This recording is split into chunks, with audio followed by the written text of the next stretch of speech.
All right. Hello, everybody. My name is Chris Villa, and I'm your mayor for another 2 weeks. And it's been an honor of my life to serve this city, the city that I love. And I look out here, I see so many familiar faces. And I want to thank you all for being here today. This is the workshop of October 30th, 2024. I call this meeting to order. Val, please call the roll. Commissioner Penny? Here. Commissioner Curry? Here. Commissioner Danio? Here. Commissioner Johnson? Mayor Villa? Here. And Commissioner Johnson may be joining us later on, just for the record. But I want to take this time to remind anyone, if you have a cell phone, please silence it at this time so there's no disruptions.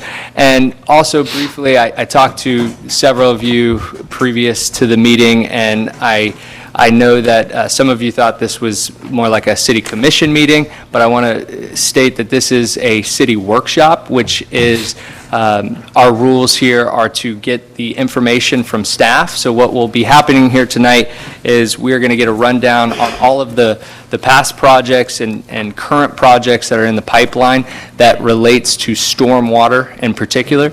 So this meeting was scheduled before the hurricanes came to update the commission on where we're at with all of our stormwater plans, where we're headed, and also for our future commissioners as well. We have 2 commissioners joining the city commission to get them up to speed. And we have one of them here tonight, and that's Ms. Deborah Snow, who's in the audience with us here tonight. So at this point, what I would do is I'm going to turn it over to our city manager. And Mr. Forte, if I left anything out about our agenda here today, you can talk about that, and then you can toss it over to any member of staff. Sure. Thanks, Mayor. Yes, you're correct. We actually set this meeting, this work session, several weeks prior to the hurricanes coming through. So it's just kind of coincidental that we had a hurricane since we had it scheduled. So Antoine and Joseph did tweak the information a little bit to be a little more specific to what we experienced from Hurricane Milton. So the thought today is just to kind of bring the commission up to date. The original plan, like last week, we talked about the capital projects. The original plan, is this working? It's low. It's working? Can everyone hear Mr. Forte? Just talk closer into it. No, we got to just turn the thing up in the back. Brian will get Okay. Are you picking it up on your end, Val? it. Yeah. There we go. That's louder. Okay. So, like the last work session, the idea that I set this up for was to kind of remind the current commission of the projects that were going on with the capital items and the issues that we're dealing with stormwater and sewer, and to bring the new commissioners up to speed on what's happening so that as they come into office in 2 weeks, that they kind of have an idea of what the projects are, what some of the challenges are that we're dealing with, what the projects that we have underway. Not that they come in and they think, here's 10 more projects. I want everybody to kind of understand what we're already dealing with and what's on the table, what's on the plate that's moving forward right now. So I'm going to turn it over to Antoine. He's got a PowerPoint presentation. He might have to jump back and forth to some PDFs just for some examples. We're going to go ahead and lower the lights over the screen so that everybody can see what's up there. You missed the ones that... There you go. Perfect. Yeah. All right. So as they pull that up, and we're going to do that, we thought it was appropriate that we hold this workshop in this big room. Usually we have our workshops in the back room, but anticipating that people would come and want to know what is happening with our stormwater and where we're at, we decided to hold it in here with the big screen. So with that, I'm going to hand it over to Mr. Curry. Thank you. Antoine Curry, Public Works. The purpose of this presentation is to give the Commission and the public the status of the stormwater challenges the city is facing in any significant event.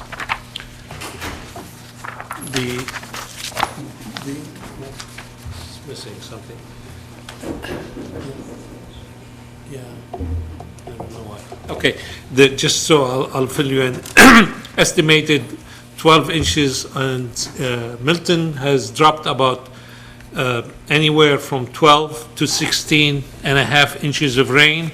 This is based on information. The city gauge got blown up by the storm.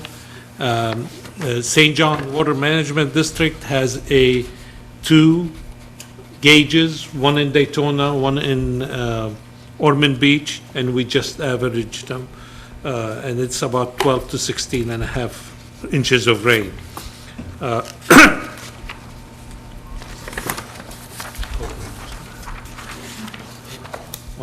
You have to hit it again? Yep. Okay. The history in the city is not well documented when it comes to drainage, or has been lost over the years. The city doesn't have curb and gutter, which is typical for urban environment, but the city doesn't have that kind of curb and gutter conveyance system. All we rely on is roadside swales and conveyance of drainage ditches. Roadside swale purpose is to intercept water that's coming down from the road, intercept it before it goes onto private property, and any runoff from the adjacent property goes into the swale. The challenge that we have currently is very limited swale system in the city. We're not sure what happened, but over the years could be dirt built up from the roadway into those swales that filled it in. Clippings, over 50 years of mowing has maybe filled it in. Sometimes people fill it in because they want to use it as a driveway, but be that as may, we have one of the challenges. The other is the drainage conveyance ditch, which is typically an old farm.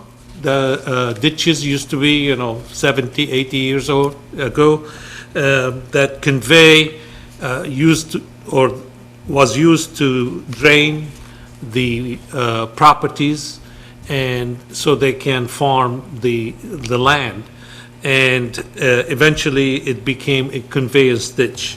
Most of these conveyance ditches converge on LPGA canal.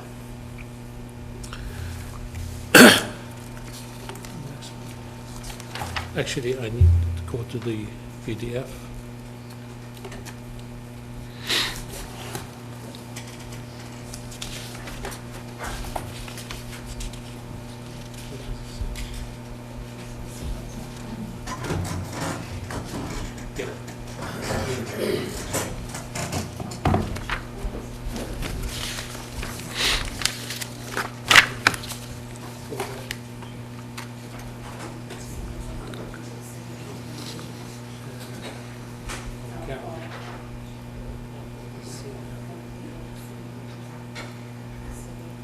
Go to cities.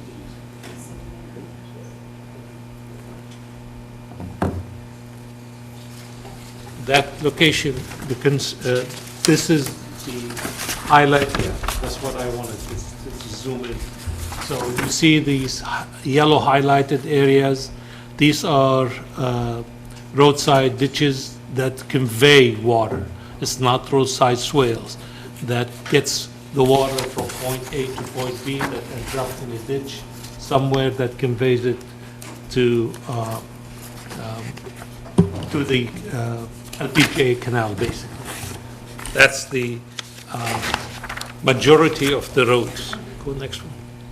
Go back to the presentation. Okay.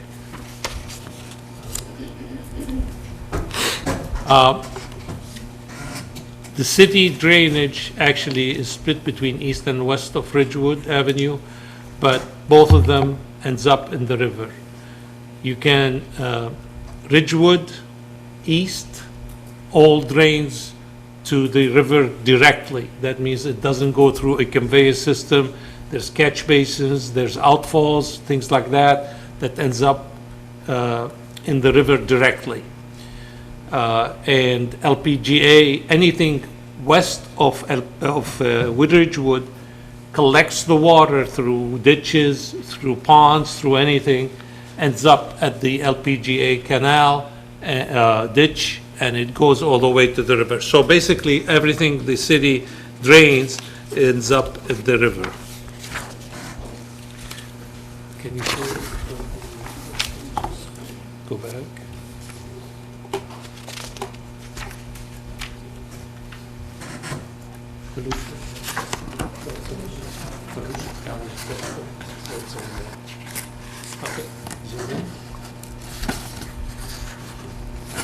This is the Volusia County flood zone map.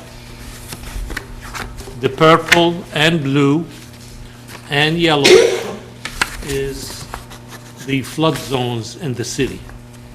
The purple is chance of flooding once in 100 years, but that's happening every 2 years now.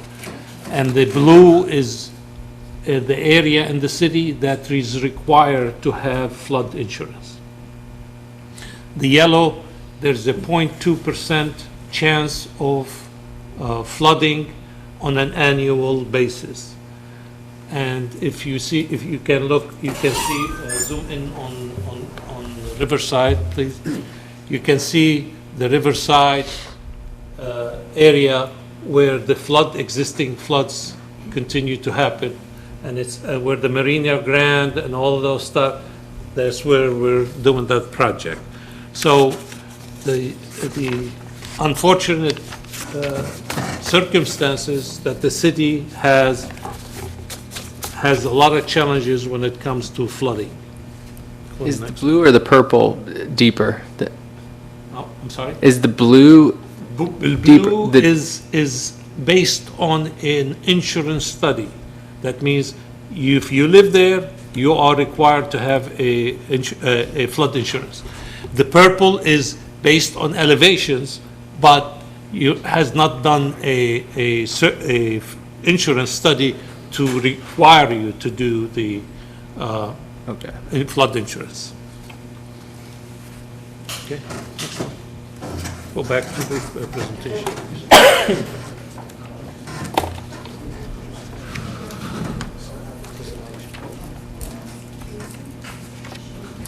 Anton, before we move on, just a quick reminder of what a 100-year storm is. It doesn't occur every 100 years. No.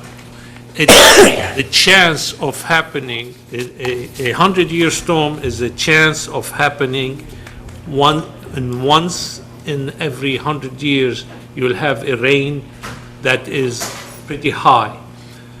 That doesn't mean that 2 years from now we'll have the same storm. It's just a value somebody uses based on the amount of rain that you receive. A 100-year storm, usually it's 8 to 10 inches, somewhere around there, and the 500 is like 12 to 16. Okay. But that chance of happening, it could happen next year or 2 years from now or down the road. So was Milton considered already a 500-year flood? It's the amount of rain we got, yes. Okay. But really it doesn't mean nothing because it happened and you cannot, it's a measuring stick, but really it's not a measuring stick that says the 500 is misleading. How often does it happen? It's supposed to be once in a 500 years, but that could happen frequently. It's like the 0.2%, every year we have it on Riverside, that flooding, so. Okay. As I was discussing before, that everything ends up in the river. Well, the Halifax River has risen at least 5 inches since 1990. and it continues to rise at a rate of 0.14 inches per year, according to the TPO River to Sea study, okay? The issue for the rise in the river elevation is now most of the outfall system, which we have about 30, including the LPGA canal, ends up in the river. Well, the elevation used to be higher, the outfall was higher than the river. Now, most of these outfalls are under the river. The challenges with under the river is you don't have that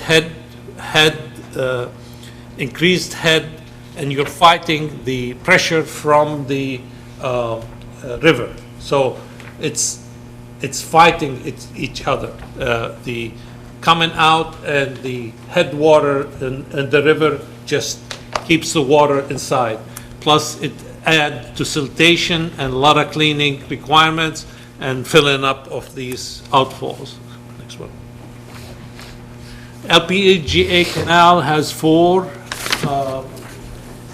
choke points, but the two major ones are the one on Ridgewood, the box culvert under Ridgewood, and the outfall down at the river. During king tide or a storm surge, sometimes we had like 4 or 5 feet of storm surges, the salt water from the river pushes back into the canal all the way, and we've seen some residents that said that they caught some fish or saw some fish up there, but that's how it happens. That's how things get back from the river back into the city. There are about 30 outfalls along the Halifax River, along Riverside Drive. There's a map. Now, let's go back to the PDF.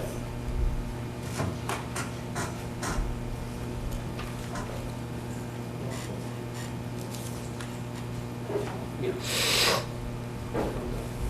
Okay, this is from city limits. Go to the next page. And they're numbered, each of, like I said, there's 30 of these, but the big one is at the next one. It's page, you can page down. Yeah. Yeah, next one. Okay, LPGA, that's where the major outfall, as you can see, there's a lot of outfall in that area around Sunrise Park and the LPGA Canal. Continue. Next one. Next one. Next one. Okay. Now, this one I need to zoom on. Can you zoom? Yeah, just from the bottom. Yeah, okay. This is the county drainage, maintenance drainage system in the city. It's LPGA. There is the canal, Joe, you called it the northerly east? The northeast and the southeast, the county calls it B29, and then the northwest is called the B7. Okay. And there's several hand ditches that the county maintains. But unfortunately, the biggest problem is on LPGA. And LPGA, I've been here 6 years plus, I have not seen any maintenance being done on LPGA. And I don't know, Joe, do you remember anybody, last time they cleaned LPGA? They do minimal maintenance cleaning on there. Just recently with the storm, they took a lot of debris that was caught up at the railroad track. Right, that's what it was. That's it. Yeah, that's about it. And But- let me stop you there too. With the hand ditches, that means that they have to go in by hand and clean it out, correct? They can't get equipment back in? Well, Yes. Yeah, these are typically mosquito. Supposedly, but I have one behind my house. Into the microphone. I'm sorry. Supposedly, that's what it is, but I have one that runs behind my property. They haven't cleaned that thing out for many years. Him and I have talked about that and other ditches maintained by them, that we need to do something, because it's really overgrown with vegetation. Is that the one that ash is on? It's the other, Yeah. it's on the north side of Ash, Okay, the yeah. south side of. I visited that Yeah. after the hurricane, and it was It's bad. overgrown. So, Mr. Forte, have they came in and cleaned any of the hand ditches out at all? The last time, when Heather Post was here, she was helpful in getting that ditch cleaned up a little bit, but not thoroughly. It's considered a hand ditch because they can't get any big equipment in there. But there's the street that goes right up to it that dead ends. I'm sorry. There's the street that dead ends. Still can't get the equipment, they can't get In. big equipment in there, so it's got to be maintained by hand. Well, they're not even maintaining it by hand, which is Yeah, I happening can't- with a lot of their other ditches or Yeah, canals. Can't comment on their maintenance, the county's. I understand. I don't know. Okay, sorry to stop you there. That's all Uh, right, no problem. You can continue, Mr. Curry. Yep. Sorry, can I ask a quick question? No, I'm sorry, this is just a workshop, and my card is right here if you would like to speak afterwards, but we have strict rules here during workshops. We do not have public comment. During our commission meetings, we have the most robust public comment of any city. You will have 5 minutes to come up, and also our cell phone numbers and emails are available on our website, all of us. Please reach out to us anytime. I would love to hear from you and talk to you after the meeting as well. Go ahead, Mr. Curry. Okay. Go back to the presentation.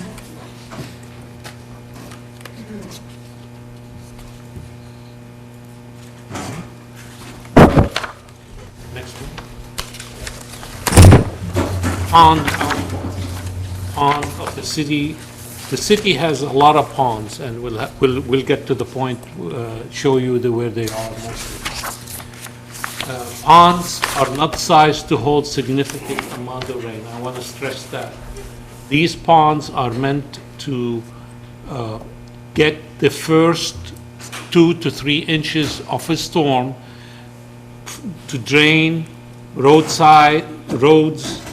that has slick oil, dirt, anything, and it's called a water quality pond. It goes into the pond, it gets detained there for about maybe up to 24 hours before it goes out. It's supposed to be to get the water clean. And each pond has to have an outfall.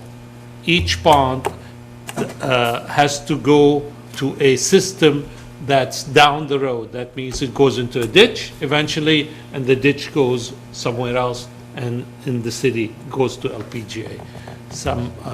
So it's important to understand that these ponds are not, they hold water, but they do not have enough capacity to hold the 12 or 15-inch ponds. Even if you pump them down to zero, it doesn't work. It doesn't work.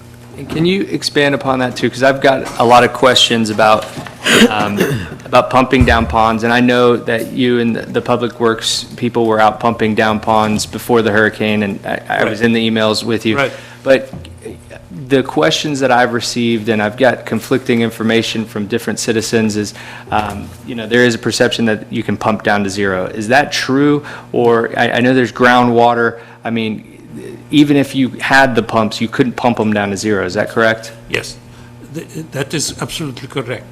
All of the city ponds are wet ponds. Wet ponds means that they're always wet. That means either if the storms is not replenishing them, the water table is high enough that it starts seeping in, okay? Now, we had a dry spell this summer, early in the summer, and most of our ponds were down 3 to 4 inches. We got 2 storms, they're full, and that's what happens with these ponds. That pumping is not an option. Now, you can pump it before, but it's going to only give you an inch or 2. It's not going to give you more than that rain.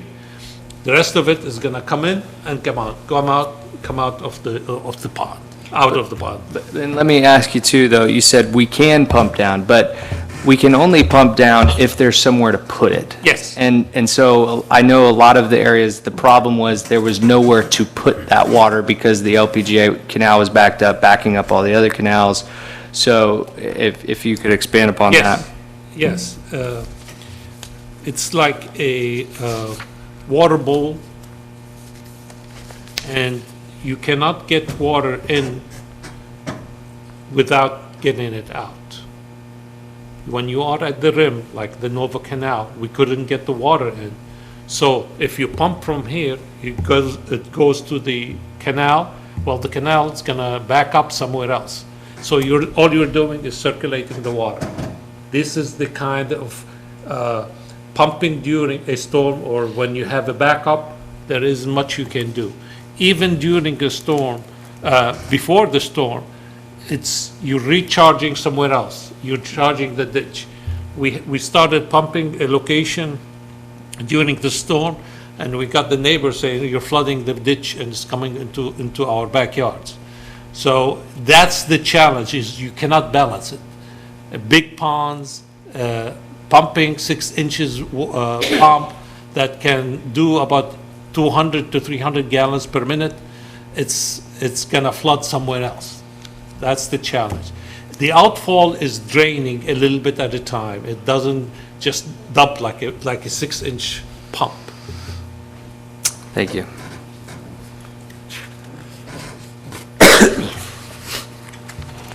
Oh, I want to do the ponds.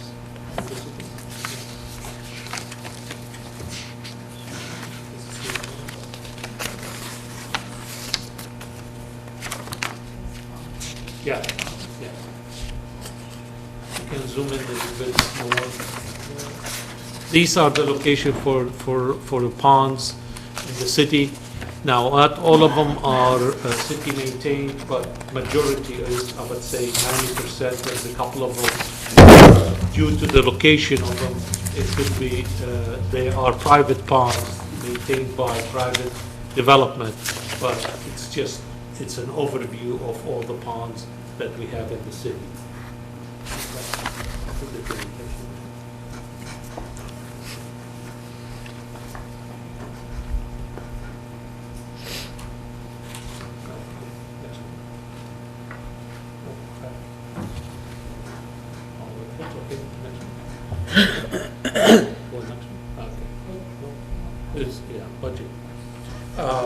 I want to go over the budget for 2024, which the year we just completed. The budget was $1,474,137, but that included the capital project rollovers. These projects were not completed on time, so we just move them forward. But for this coming year, we have $1,164,270 to do for stormwater. Next one. We have I'm gonna go over some of the projects that we completed in the past fiscal year. Currently, there's a major project to install backflow preventers and 7 outfalls. We just had the kickoff meeting yesterday, actually, and this is to put in backflow preventers in structures, not at the end of the river, in structures to prevent the water from coming back from the river to that floods. Actually, you'll see, and I'm sure John have seen it, where the water is coming back from the inlets of the stormwater catch basins. And then this year, city has spent about over $700,000 on stormwater pipe cleaning, lining, and pipe replacement. And majority of that, about maybe $560,000 was for pipe lining. I'm gonna explain to you a little bit why there is so much need of pipelining. Stormwater in the past, 50 years ago or so, used to use corrugated metal pipes. These are pipes that are used for stormwater that are made of metal. Well, the conditions in Florida, soil, wet water table, high water table, actually impacts these metal pipes, and they corrode. So their life goes from 50 maybe to 30 to 35, and all of the stormwater in the city is made of CMP. Now, pipelining is a solution. pipelining if the structure of the pipe is still intact. That means the rust and corrosion has not collapsed the pipe. But they add those pipelining. It's like fiberglass anyway. It's material that becomes hard as metal and has a 50-year life expectancy because it doesn't get corroded and stuff like that. So this year we spent $700,000. Go next one. Okay. We have a project on Flomish. It's actually Flomish, Alabama, and the connecting cul-de-sacs in the area of about $400,000. We are awaiting the new contractor for the Mirage Ponds to come in on site, and we will be able to have them completed before they start building the buildings. The city will spend the budget for pipelining and cleaning and lining of pipe replacement for 2025 is $300,000.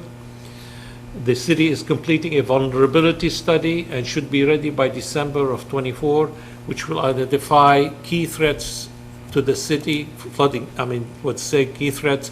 It's all of this. It's utility, water, sewer, and all that stuff. After we have vulnerability study, we can actually go after more grants to assist with the mitigation based on that study.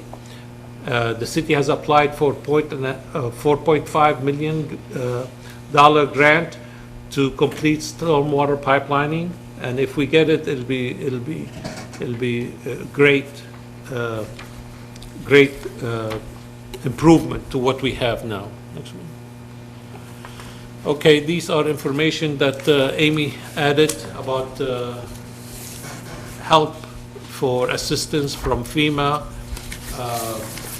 state, free service for homeowners, cities, and the city is waiving the building permits fees for Milton, right, Brian, for 90 days, you said? Till December 1st. December 1st, okay, till December 1st, okay. All right, with that, next one.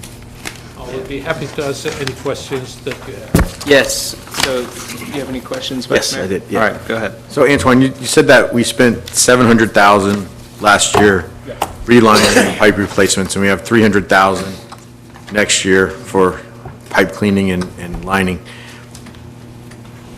I guess it's a two-part question. How many feet or miles did that equate to, and how many feet or miles do we have throughout the entire system? Do you have that information? Yes, we have a total of 307 linear feet of stormwater pipe in the city. No, I can't, no, that's, 1,000, what did I say? I thought that was in the presentation, but I guess I made a mistake. But it's about 307,165, linear feet of stormwater pipes. But those stormwater pipes vary in size. We just spent out of the $700,000, $100,000 just to line a 48-inch stormwater pipe that runs down from Daytona all the way to the river on Granada. so not that far. No, that far, but it's the size, because the bigger the size, the thicker the wall has to be, so. But at the same time, you can do, if it's 12-inch, you can do 4 times as much, same thing, the same level. And catch bases, we have about 3,079 catch bases in the city. That usually, that means this is structures, and sometimes we have to replace structures or lining or any of that stuff. And they do that as part of this. Just for the record, Commissioner Johnson is here for the record, so, I'll be early to the next one. what's that? I'll be real early to the next one. You'll be real early? I couldn't get out of traffic in Jacksonville. There you go. No, welcome, Commissioner. We're just going over everything here.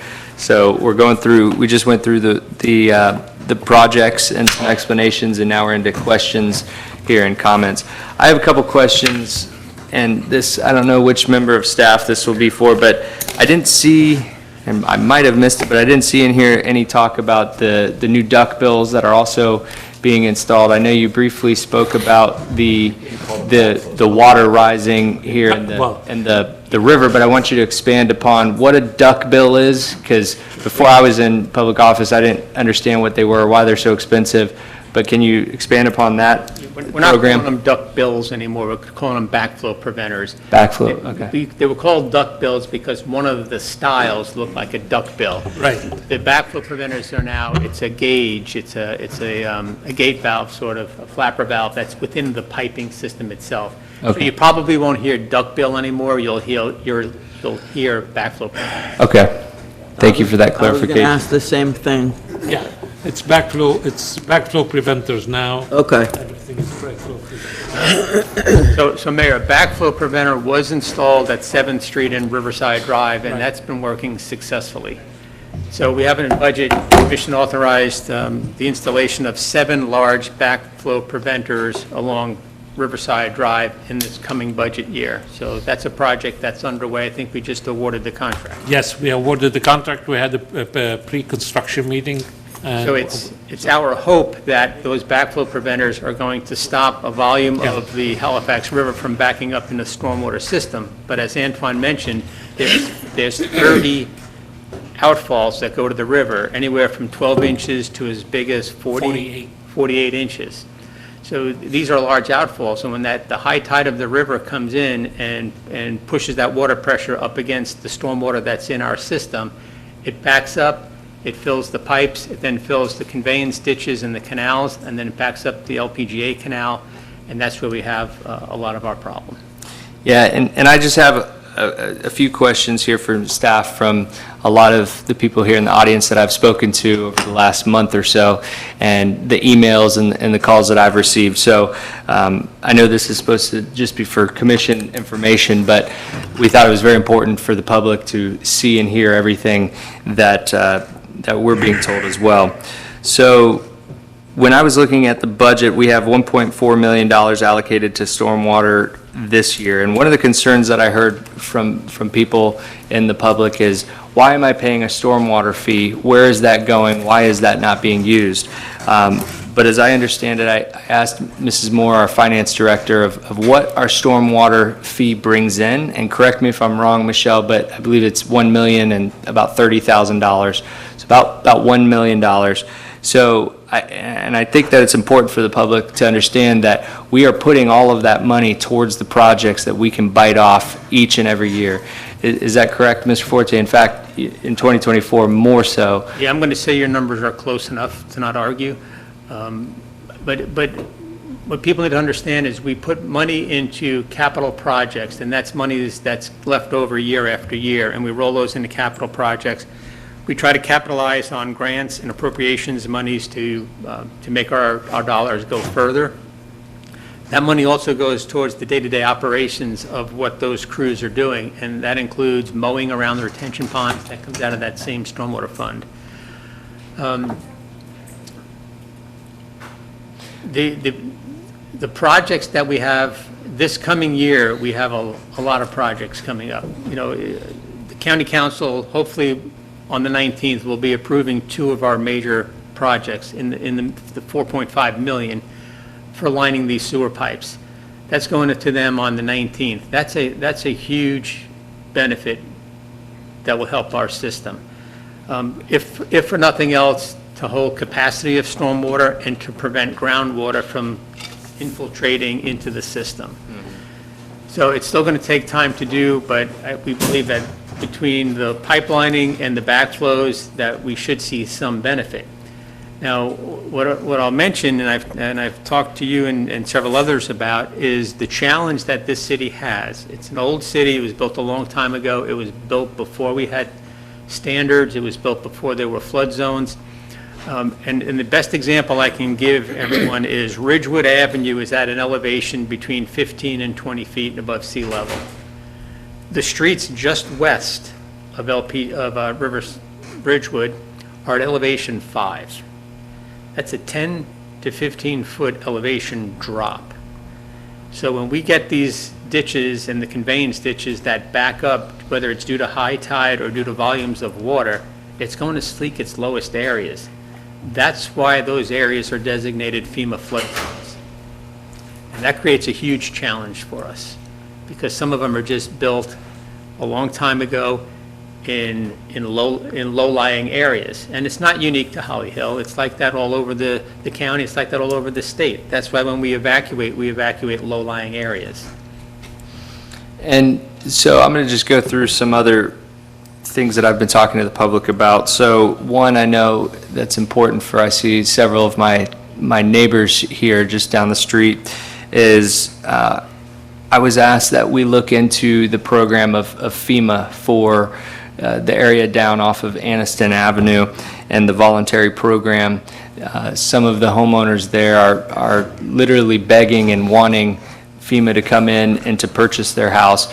So from my research, I don't know if you've received word back from FEMA, but from my research, the voluntary program says that the city and county has to get involved, and I think to provide 25%. It could be outdated information of what I'm looking at, but I know it's a long process, but I know that several people here in the audience, that's one of their biggest questions right now, and what can FEMA do to step in to help that, because their area was so inundated with flood water that, and this is the third time for some of them in that area, that they don't even want to rebuild in that area, and frankly, I don't blame them. And I can't, in good faith, as an elected official or even as a neighbor, tell them that there's going to be a magic fix here in the next couple years to fix that. And so, have you heard back from any representatives of FEMA? And if not, how do we get that information to the area? We had a discussion with the managers at last week's city managers meeting, and this was raised. And there were so many different opinions about what the FEMA buyout program really was, that I had requested the county to put on an informational session for the managers to get up-to-date and accurate information. That meeting has not been scheduled yet. Anybody can go on the FEMA website, the disaster assistance page, and find out more information themselves before I won't put anything out that's not already on that website. I'm hoping that the county is going to give us more information, but it goes through the HMGP, the hazard mitigation, I forgot what it means, HMGP grant process. And yes, it does require a local match, and it's on a case-by-case individual basis. So in other words, just using the cul-de-sacs off of Anniston, if there's 8 homes at the base of that cul-de-sac and only half of them want to sell, that's okay. You don't have to buy them all. They'll buy what people are interested in that program.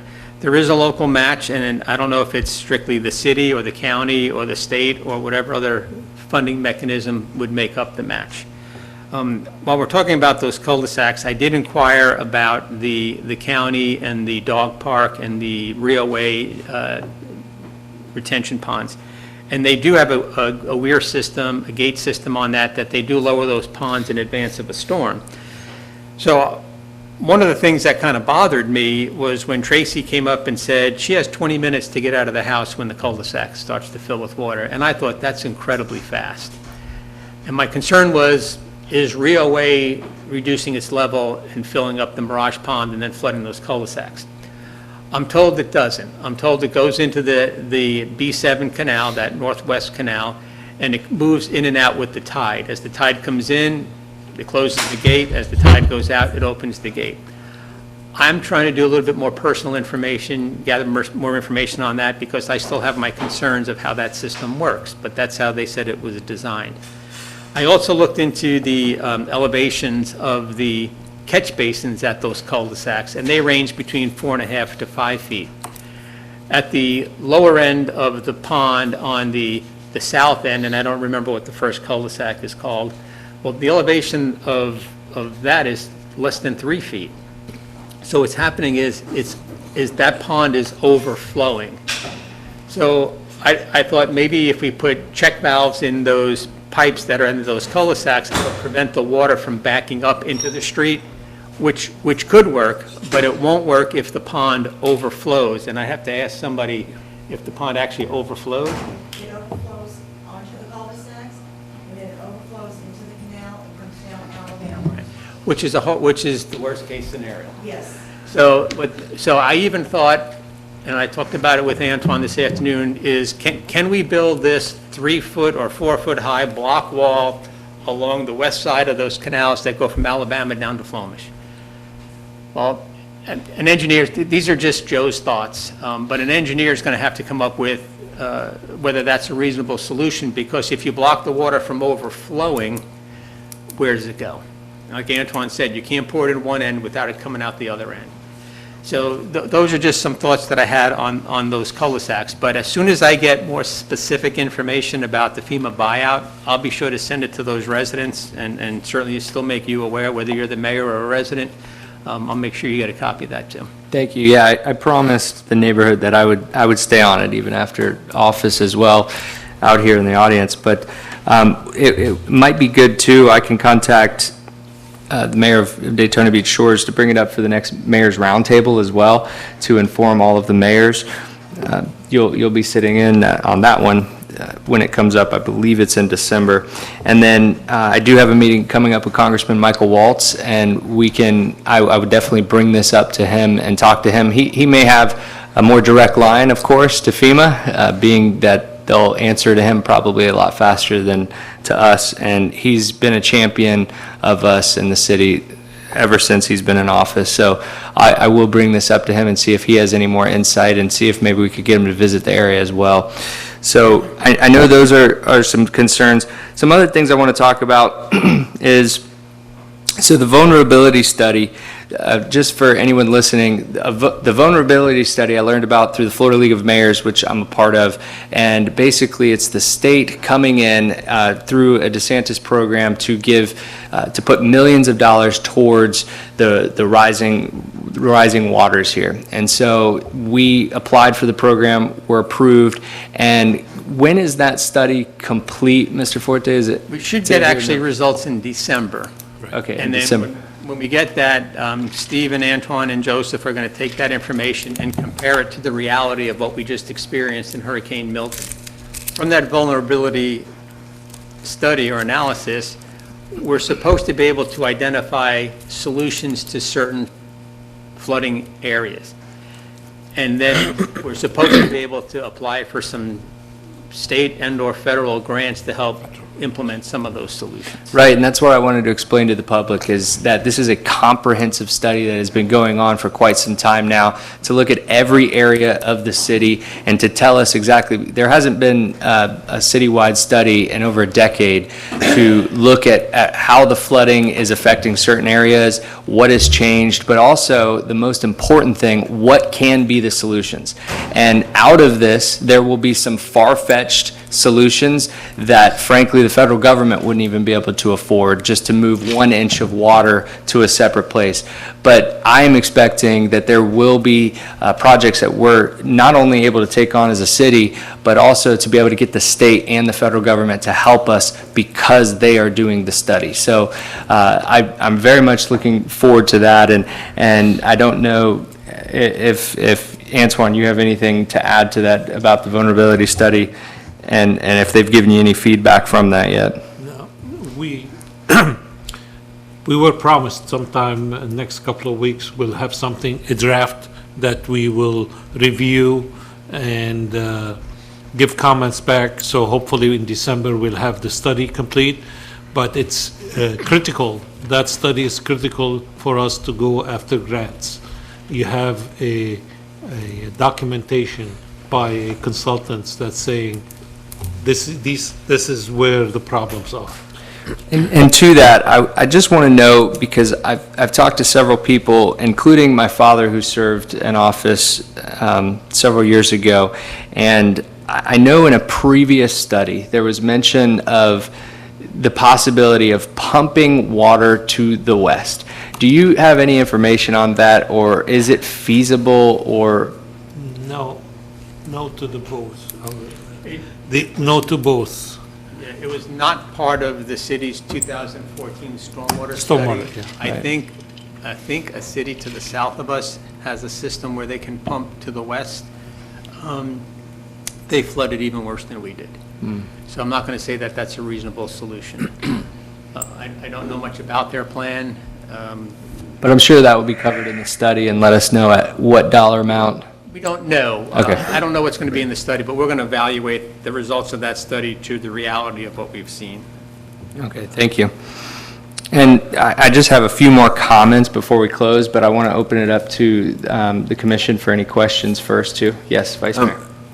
Antoine, based on the recent events and the comments from the neighbors, this is a multifaceted problem. And Yes. what we're talking about right here is just the stormwater system, but the next issue we have to discuss in the future is the sewer system Right. not, Yes. not working properly. Yes. Okay. Actually, we have time to? We do have a small presentation on sewer if you want to take some time to do it. If not, we can save it for another date. Do you want to do it? I think Everybody's here. There's Everyone's here. several people in the audience that had concerns about sewer, so you can. Yeah. And so while you're pulling that up, last week we had a commission workshop like this about the sewage system. So, and to tell us where, thank you. To tell us where the projects are happening and. Antoine, we did, well, I'll let you go through the presentation, I'll ask you a question. Joseph is going to go through it because Okay. he was in the thick of things. All right, Joseph, the floor is yours. Joe Vashaskis. I am the Deputy Director for Public Works and Utilities. So, I'm going to switch chairs. Can you hear me now? Yeah, there we go. All right, Joe Vashaskis, Deputy Director, Public Works, Utilities. So, during the storm, we have 32 lift stations. The 32 lift stations, they're older lift stations. The newer ones, and the one we're rehabbing them, we're putting uninterrupted services, meaning bypass pumps or generators on them. If you look at the map, the big square, black squares, that represents the lift stations that have backup systems, uninterrupted services on them. They're our primary stations. Those all worked well during the storm. We lost power to 14 lift stations, and of those 14 lift stations, 11 were flooded. The one circle with the line through it represents the station we lost power to. Those stations were out of power for less than 24 hours. We had 3 stations that we lost service to for more than 24 hours. We had one where the pipe broke underneath the road leaving the lift station and had to be emergency repaired. And the other 2, they had power, but they didn't have 3-phase power, and they would not run. So, and then after the storm, once we got the 14 back up and the water receded, we brought in tanker trucks to help bring down the volume of the water. And that was, we concentrated in 8 areas where what we called our problem areas. We had 11 stations underwater. So next slide, please. So these are pictures of lift station 18 and lift station 21. You can see 18 here was, there's actually a bypass pump working there because the primary system failed on it. It's hard to see, but there's grates open there and there's storm water flowing into the lift station. We were pumping sewer and mostly storm water for 3 or 4 days from this station because it was flooded, just like other areas in the city. Lift station 21, you can see the water came up well above the station. When the water comes up above those stations, they are pumping nothing but storm water.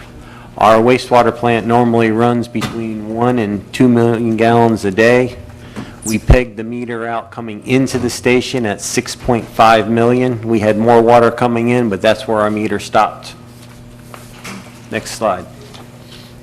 So pumper trucks, as soon as we could see the lift stations and we could safely get to them, we started bringing the pumper trucks in. We moved over 500,000 gallons of water to try to bring the system back into normal operation. And that took, that started on Saturday and ran through Tuesday, I believe. Next slide. So our major stations and our new stations are all being built with either a generator or a stationary bypass pump. We also are investing, post this storm, in more mobile pumps that we can bring in. We've found from the storm, though, when you put a mobile pump in a lift station and you have to open the top and it's flooded, you're not moving sewer, you're moving stormwater.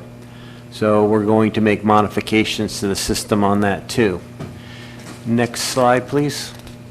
So our Public Works facility over here on LPGA was not unaffected. This is our fleet shop. It took 2 to 3 foot of water.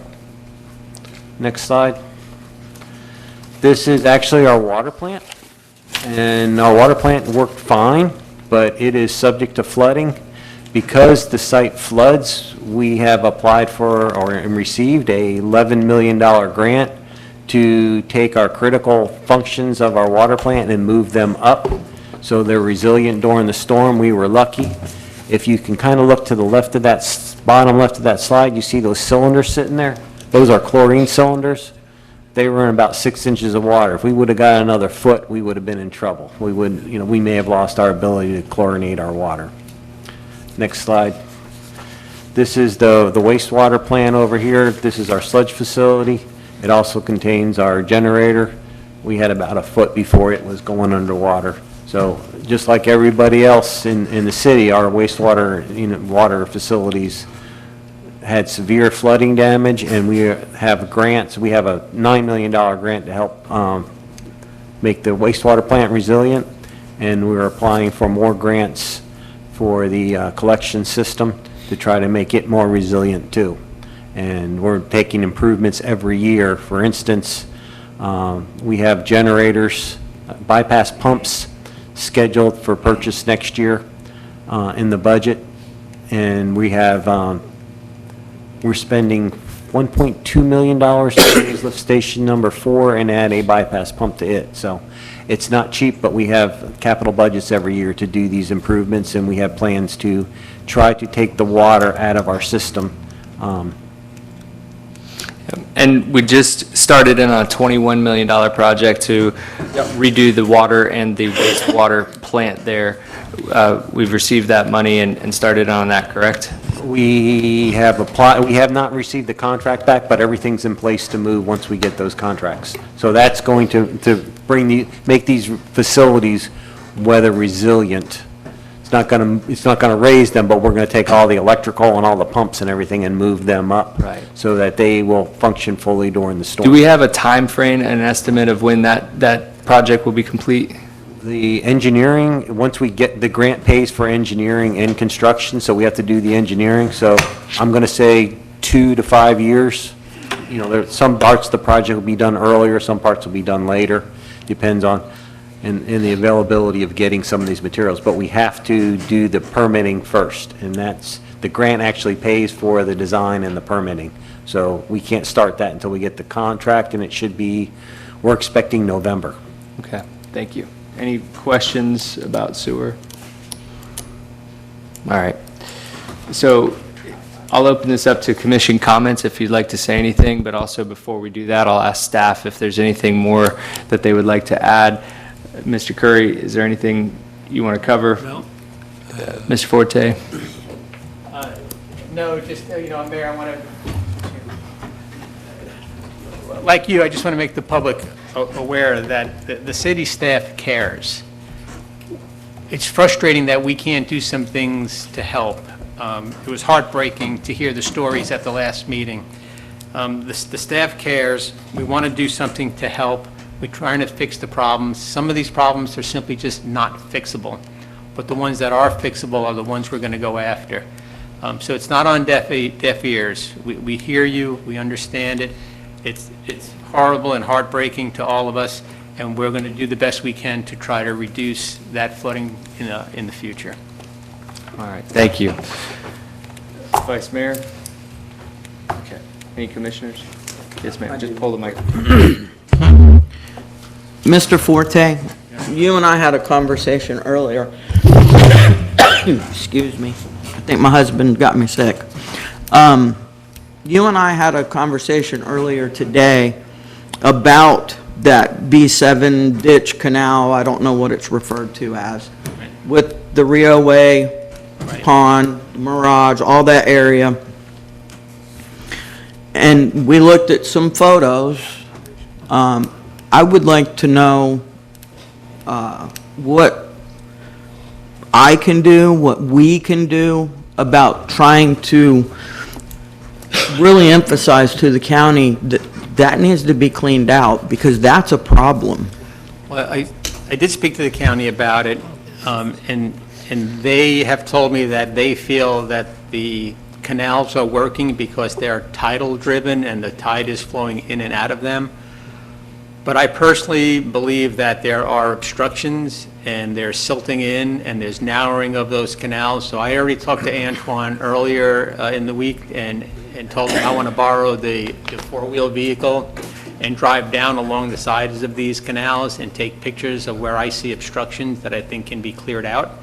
Well, and like we talked about earlier, there's probably a lot of silt and stuff that have settled in the bottom of those, so they're not at the level they once were. They're not as deep and they're not as wide as they used to be. So, once you complete that task, would it be something that this commission would need to individually contact county commissioners? Would it be the commission as a whole, maybe the mayor or the new mayor, at whatever time it is, put together a letter to send off to them? Something needs to be done. I think the proper process would be for it to start at the staff level. Okay. Where the Public Works staff communicates with the Public Works Department of the county, the mosquito control, and we register the concern of maintenance with them, give them an opportunity to respond or prove otherwise. I'm hoping that I can get enough photos to say, hey, this is where I think we have a problem, and either they contradict that or they resolve it, and then if not, then we go to the next level where we have our elected body speak to their elected body. Okay. And thank you, Commissioner. Anything further? Commissioners? Anything? This is my last dance, pretty much. Last meeting, yep. Yeah, and I just want to say, for the record, that it was heartbreaking last week for a lot of people. I mean, some people were cordial, and some people were crying and made me feel real bad. Some people were angry and probably shouldn't have been so attacking, but because we're not in control of the weather.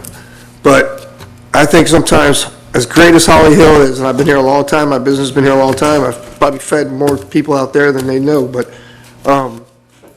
we're a gem right in the middle of everything. 10 minutes from here, 10 minutes from there. It's just a great little city. But unfortunately, because of the way we settle and sit, all the development on the west side seems to be going crazy, and the perception is that everything is going like this and everything's running into our little city. And unfortunately, there's not a whole lot we can do other than in our, little 3 mile radius. And everything has to be according to St. John's, this and that, and it's like, it's frustrating. I mean, I've sat here for 8 years watching a lot of stuff happen, and just don't want people to think that, like you say, like we're not receptive, we're trying. It's a process. And when you have that much water in that little bit of time, whatever rules and regulations and all this other stuff, it's just not going to work. You can only move so much water so fast. So I'm in it with you guys, because my business is right down the street. So when it floods for me too. But hopefully you guys understand. Commissioner Well, Johnson? we're building a lot. We're building a lot west, and we're raising the elevation on a lot. But, in 1980, the St. John's Water Management came out with a rule that you absolutely had to retain all the water on your property. If you build anything on your commercial property, you have to retain all that water. They're building a lot out on LPGA out west and all that, and I'm sure a lot of it's coming back if it overflows the retention ponds, but they're still required by the St. John's water management laws and rules that they have to retain that water. So it needs to be looked in to make sure that the developers and whoever's building out there are retaining that water. I mean, it doesn't affect a single residential and thing, but it does business and those apartments they're building and all that. It's all part of that plan. And another thing is too, I've noticed here recently, these new Thompson pumps. I think it's one of the greatest things we've come up with to bypass those lift stations, to help keep those lift stations flooding out and all. The generators are probably outdated and long gone and all, but if these new Thompson pumps that have a float, that when that power shuts off, that pump's gonna crank up, correct, Antoine? And it's gonna pump the water and bypass the lift station with that great big Thompson pump. And then if the power comes back on, it's gonna shut the pump off, and then the lift station's gonna go back to operate. Because to me, I would much rather have storm water come into your property or on your property. It's a lot easier I mean, it's horrible to have it, but it's a lot easier to clean it up than it is sewer water. I mean, if you have a backed up sewer, you got a real problem, you know what I mean? I mean, people learned that with the old dime septic tanks and all. If they back up, they got a real problem. And now we got a real problem with the septic system, or the sewer system, I should say. But I'm so glad we're doing the Thompson pumps and bypassing lift stations and making this work better and all, because I really do believe the sewer system is a bigger problem than the floodwaters, you know. Well said. Thank you, Commissioner. Thank you, Commission. Yes, Vice Mayor. Well, a couple things popped into my mind. This is 2 of yours last meeting, and 3 of us will be here, and I just want everyone to be assured that this isn't the end of this process. This is the beginning of this process. And I think when it comes to the development, a planner or city engineer can correct me, but I think the developers aren't required to retain all of the water, because no one could ever retain all of the water. I think they're held to a 25-year standard, and I truly believe that this 25-year, 100-year, 500-year flood event, we got to stop that scale, because I think that scale was built in the 80s or 90s, and things have changed over the last 30 or 40 years. I think we need to just talk about how much rain we got in a 24-hour period, because I don't think I'm going to live to 100, so I should only have one of these in my lifetime, and we're having them every 2 to 3 years. So I think there needs to be some discussion on that, but it's frustrating. I think of myself, my years in the commission, I'm a fixer. I'm a problem solver, and this problem is above my pay grade. I don't know how to fix it, and I sense your frustration. There was a sea turtle dead in my neighbor's yard 100 feet from the front door of my house. I don't know how it happened, but it was there. So the water is higher. We can argue about why is the Gulf water hotter? I don't know. But to go from a tropical disturbance to a Category 5 in 48 hours is unheard of. And things are changing. And it's frustrating for me not to be able to fix it. If it was a broken pipe on Walker, we could fix it tomorrow, right, Antoine? Right. But these problems are long problems, and it's not that we don't care. It's a delicate balancing act. Like, how much money can we throw at it, and are you throwing good money after bad? Because at some point, the residents are frustrated. They want to sell their house. They want to move. And so maybe that's the solution for some of these bad areas, because we might spend $10 million and their houses still flood, and no one's going to be happy about that. So I just want to assure everyone that's here that this isn't the end of the process, it's the beginning of the process, and I thank you for coming to the commission meeting. The last meeting that we had a week ago, it was one of the most disturbing meetings I've ever been in. I saw, most of you are here, a lady lost her child over this thing. Raw sewage in people's houses. I'm lucky it didn't happen in my house. I didn't have a backup of sewer and drain in my house. But if I had, I would be just as angry as everyone that's here. And for me to just tell you, we're working on it. The only thing slower than government work is church work. Because we're gonna have to analyze this thing, we're gonna have to study it, we're gonna have to have an outside expert tell us where we're vulnerable, then we're gonna have another expert design a system to fix it, then we're gonna have a feasibility study, is it possible to fix it, then we're gonna have to figure out how we're gonna pay for it, and then we're gonna have to figure out where do we get the money? We can only raise property taxes so much, and our stormwater that we collect, we're spending over 100% of the collections this year because we've saved some. So we're gonna have to come up with some creative ways to pay for it. And at the end of the day, if we spend a bunch of money, do we really fix it? Because I don't think anyone wants us to see us to spend money and still have these big problems. And like Joe said, when we talk about elevating our city, we're here, we want to be here, but we're just going to take one rung at a time. We're going to pick off this low-hanging fruit. We're not going to make everyone happy. And what disappointed me when I saw all the people here tonight was that this is a one-way communication tonight. So I hope people don't go away angry. It's just the process we have. I promise you, we will have more public meetings where you will be able to come up, and some of you have solutions. Because I don't have the solutions, and I'm open to anyone, listening to anyone. My neighbor, is he still here? Dennis still here? He talks to me over the fence all the time about stuff. I don't know what he's talking about half the time, but he does, and Antoine will know what he's talking about. And there's more people in the room. Mr. Jacobson, I think he's still here. He had some ideas the other night, so I think if we gather around and we listen to each other, we really listen to each other, not to come in with preconceived notions that this person doesn't care or that person doesn't care, but we need to sit down and come together as a community and try to fix what we can fix and realize that some things we won't be able to fix. So. Well, thank you, Vice Mayor, and let me expand upon that a little bit too.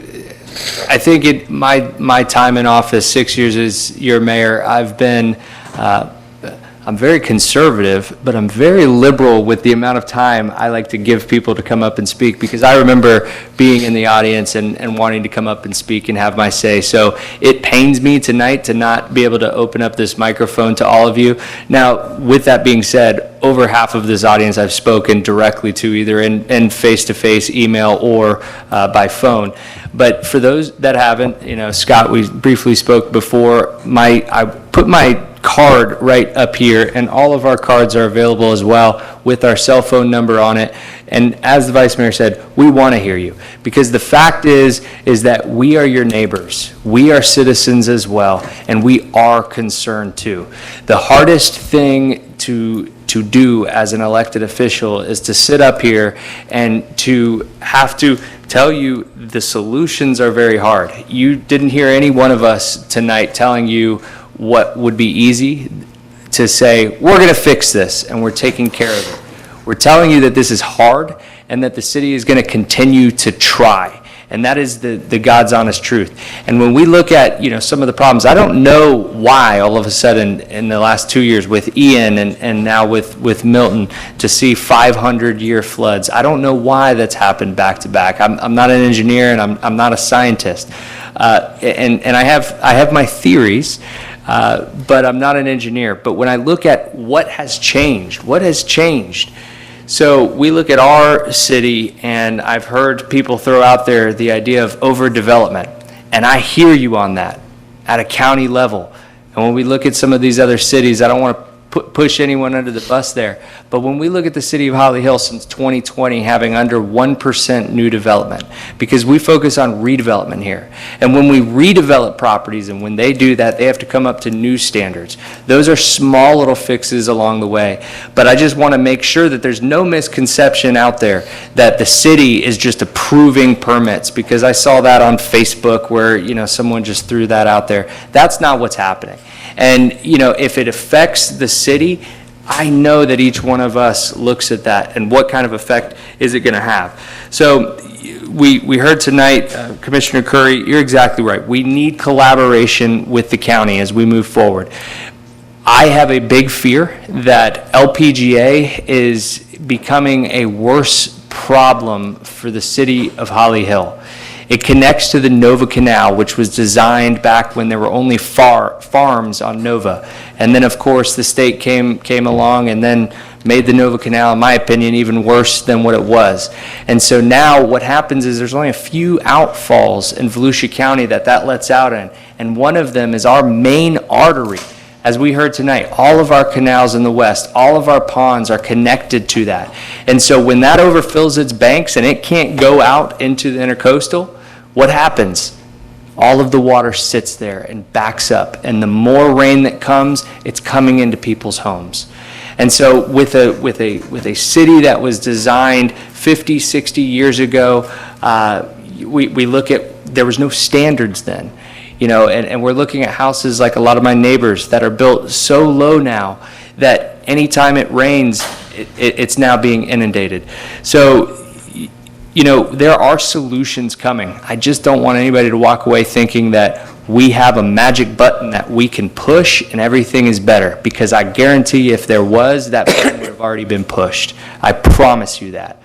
But what I can know about this commission, and I'm not in office but 2 more weeks, so I can't promise you that I will continue to work on it as your mayor, but I will as your neighbor and as a citizen, and I will sit with you. My own house flooded, as my neighbors know. Not nearly as bad as theirs, because luckily I'm a few feet higher than where they're at. But I'll be here with you along this way, and I know this of my colleagues, and I know this of the incoming commissioners, that they will work on it. They will listen to you. Pick up the phone call. I can't tell you how astounded I've been in office where people don't call you. People don't email you. I can't tell you the amount of times that I've responded to emails and phone calls, and they say, wait, what? You're responding? I never thought this would happen. No, we're a small city of 13,000 people, and I've prided myself on responding to anyone and everyone, no matter how negative, no matter how positive. That's what I've done, and I know that this city commission will do the same, and we will hold them to that. We are your neighbors once again. So we care, we hear you, and please reach out to us. We want to come up with solutions. The Vice Mayor said another important thing here tonight. We need to look at the standards across the county here. We shouldn't be developing to 100-year flood events. We should be going beyond that. Because why? Because we're getting 500-year floods. So that is something countywide that we need to look into, as well as a city here. But I'm looking forward to all of the work that is coming, and thank you to the staff for being involved in this. And I can tell you from speaking to each one of them, members of our staff, that they are invested in this, and they will continue to look for solutions, and we will try to fund them in the best way that we possibly can.